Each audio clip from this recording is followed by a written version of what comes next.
Have mercy on me, a sinner.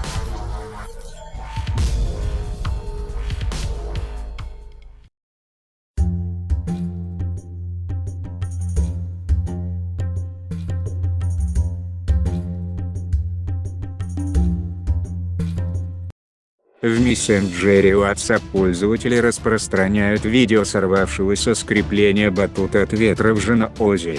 При установлении причин было выявлено, что данный инцидент произошел днем 24 мая текущего года на территории Центрального парка при закреплении батута. В это время из-за сильного ветра надувной батут сорвался с крепления. Пострадавших нет. Государственными органами проведена разъяснительная работа с предпринимателями о соблюдении техники безопасности при эксплуатации батута.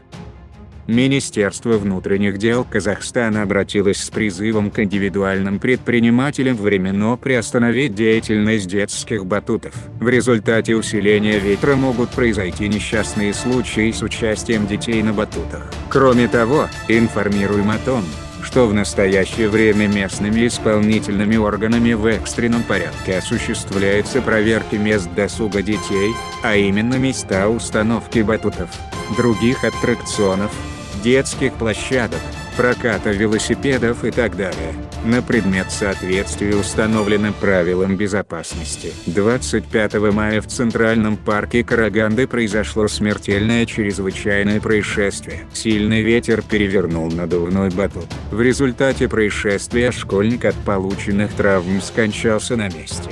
Еще двое детей госпитализированы с различными травмами. По словам очевидцев, ветер поднял батут.